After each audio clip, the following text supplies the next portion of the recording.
আসসালামু আলাইকুম সুপ্রিয় এসএসসি 2025 সালের পরীক্ষার্থী বন্ধুরা। বন্ধুরা, তোমরা যারা ফেল করেছো 2025 সালের এসএসসি পরীক্ষা দিয়ে তোমরা যারা ফেল করেছো, তোমরা যারা নম্বর বৃদ্ধির জন্য বা পাস করার জন্য যারা আবেদন করেছো, তোমাদের ফেল থেকে পাস হওয়ার সম্ভাবনা কতটুকু?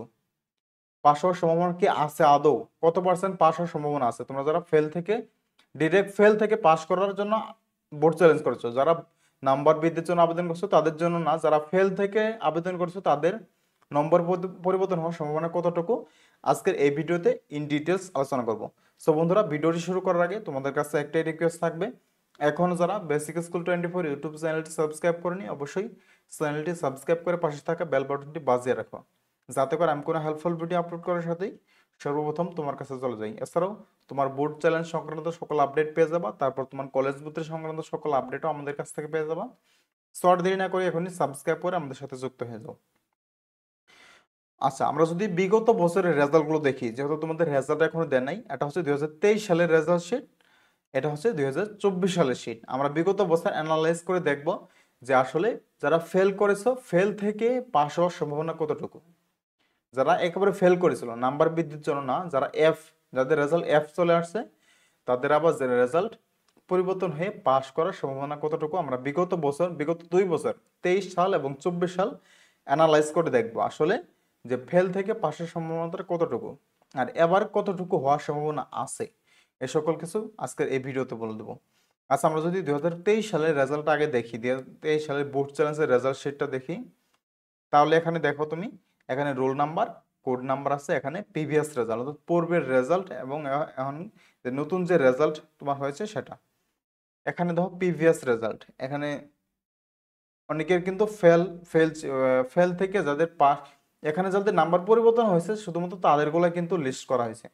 এখানে কিন্তু যাদের নাম্বার পরিবর্তন হয়নি তাদের কিন্তু লিস্ট নাই, এখানে যাদের পরিবর্তন হয়েছে তাদের রেজাল্টই কিন্তু আছে।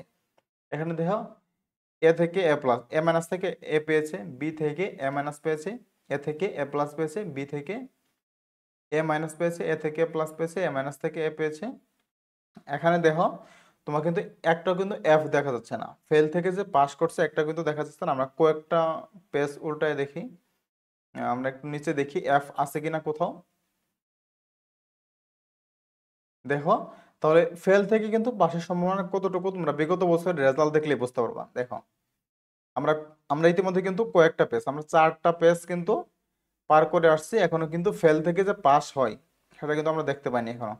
বিগত বছরে যে আবার আবার বলবা যে বিগত বছরে ফেলের সংখ্যা কম ছিল, ফেলের সংখ্যা কম ছিল এমনটা না, ফেল কিন্তু অনেকেই পড়েছিল, তারা কিন্তু সবাই বোর্ড চ্যালেঞ্জ করেছিল। দেখো, এখানে আমরা কয়েকটা পেজ ওপেন করার পর এখানে একটা দেখছি ফেল থেকে সি পেয়েছি, ফেল থেকে কিন্তু সি পেয়েছে। তাহলে দেখো তুমি এভাবে পুরো সেট, এখানে 94টা পেজ আছে, 23 সালে কিন্তু 94টা, ঢাকা শিক্ষা বোর্ডের এটা 94টা পেজের মধ্যে কিন্তু তোমাদের যে বোর্ড চ্যালেঞ্জের রেজাল্ট প্রকাশ করা হয়েছিল, এখানে ফেল থেকে এফ থেকে বি পেয়েছে, এফ থেকে সি পেয়েছে।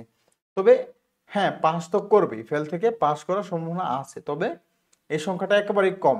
তুমি দেখো এখানে কতগুলো আছে, এ থেকে এ প্লাস পেয়েছে, এ মাইনাস থেকে এ প্লাস পেয়েছে, বা ডি থেকে এফ সি পেয়েছে, এভাবে কিন্তু অনেক আছে, কিন্তু এফ থেকে যে পাস করছে সে সম্ভাবনাটা কম।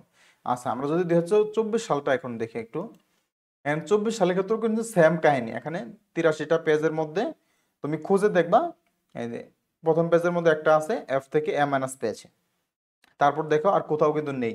তারপর নিচে অনেক স্ক্রল করতে করতে তারপর নিচে গিয়ে দেখবা নিচে আরো কোথাও অনেক দূরে দেখো, তাহলে কিন্তু আমরা বুঝতে পারতেছি যে ফেল থেকে পাসের সম্ভাবনাটা কম।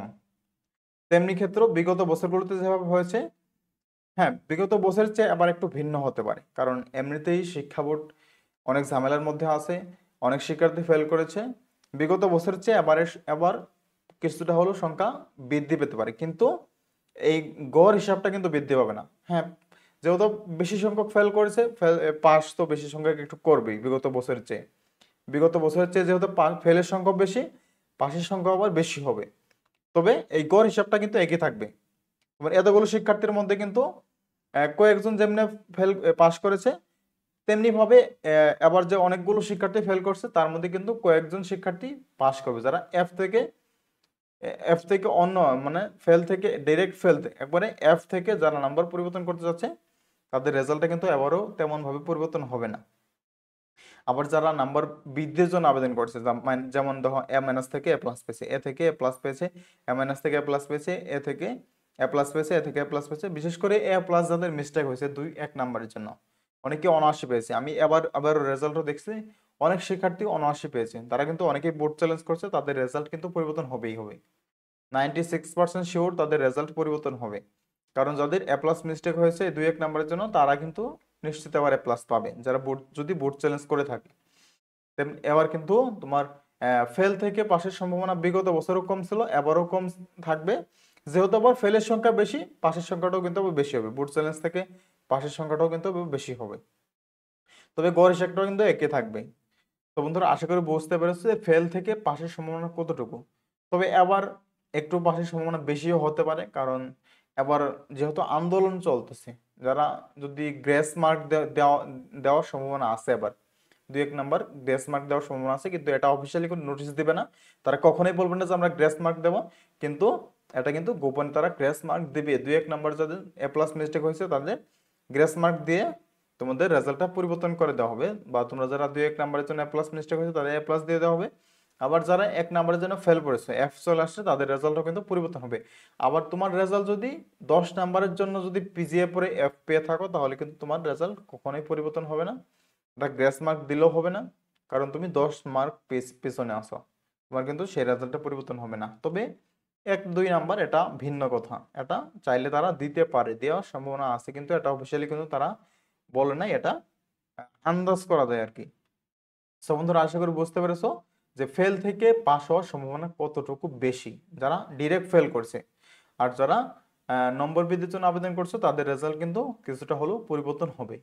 সো বন্ধুরা, আজকের মতো এখানে বিদায় নিচ্ছি। এখনো যদি কারো কোনো প্রশ্ন থাকে অবশ্যই কমেন্টে জানিয়ে দেবা, বা পরবর্তীতে কি নিয়ে ভিডিও তৈরি করব সেটাও জানিয়ে দেবা, আমরা সেই নিয়ে ভিডিও বানাবো। সো বন্ধুরা, দেখা হবে পরবর্তী কোনো হেল্পফুল ভিডিও নিয়ে। এতক্ষণ পর্যন্ত ভালো থাকুন, সুস্থ থাকুন, আল্লাহ হাফিজ, আসসালামু আলাইকুম।